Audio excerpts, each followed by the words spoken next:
15 November 2018ના રોજ નડિયાદ પાલિકા હસ્તકની દાવલિયાપુરા ખાતે આવેલ જમીનમાં 5 કરોડના ખર્ચે સ્પોર્ટ્સ સંકુલનું ઉદ્ઘાટન કરવામાં આવ્યું હતું। આ સ્પોર્ટ્સ સંકુલ નાગરિકો માટે આગામી 1 એપ્રિલ 2019થી ખુલ્લું મૂકવામાં આવનાર છે। નડિયાદમાં સ્વર્ણિમ જયંતિ મુખ્યમંત્રી શહેરી વિકાસ યોજના અંતર્ગત આગવી ઓળખ ઘટક અન્વયે ₹5 કરોડના ખર્ચે સ્પોર્ટ્સ સંકુલ બનાવવામાં આવ્યું છે, જેનું ઉદ્ઘાટન 15 નવેમ્બર 2018ના રોજ ગુજરાત રાજ્યના નાયબ મુખ્યમંત્રી નીતિનભાઈ પટેલના વરદ હસ્તે તથા ગુજરાત વિધાનસભાના મુખ્ય દંડક પંકજભાઈ દેસાઈ તથા સાંસદ દેવસિંહ ચૌહાણની હાજરીમાં કરવામાં આવ્યું હતું।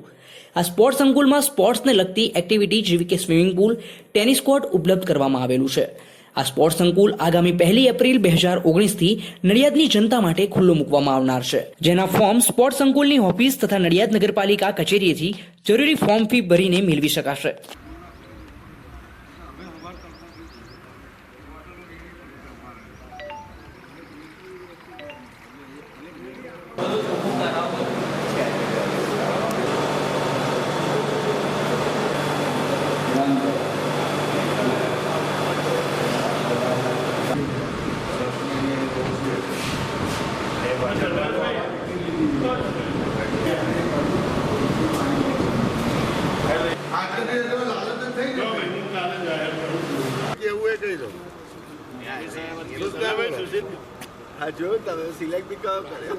નડિયાદ નગરપાલિકા દ્વારા આ બનાવવામાં આવેલ સ્પોર્ટ સંકુલમાં સ્વિમિંગ પુલનું લોકાર્પણ માનનીય નાયબ મુખ્યમંત્રી નીતિનભાઈ પટેલ સાહેબ અને નડિયાદ વિધાનસભાના ધારાસભ્ય અને મુખ્ય દંડક પંકજભાઈ દેસાઈ સાહેબે લોકાર્પણ કરેલું।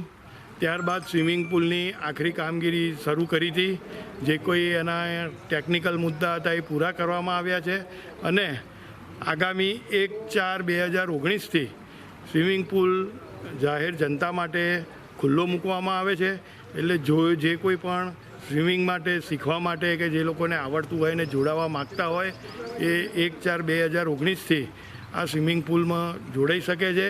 તેના માટેની તમામ માહિતી પણ આપને સ્થળ ઉપરથી મળશે, વત્તા નગરપાલિકામાંથી મળશે।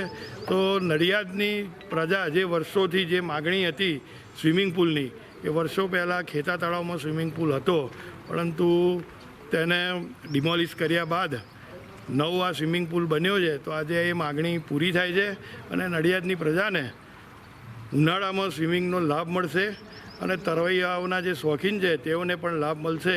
તેના માટે 1/4/19થી આ સ્વિમિંગ પુલ ખુલ્લો મૂકવામાં આવે છે।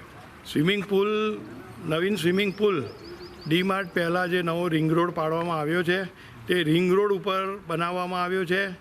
એટલે દરેકને ખાસ વિનંતી કે એક વખત સ્વિમિંગ પુલની મુલાકાત પણ લે અને માહિતી પણ જોડે ટેનિસ કોર્ટ પણ બનાવાયો છે અને ટેનિસ કોર્ટ પણ શરૂ કરી દેવામાં આવેલ છે।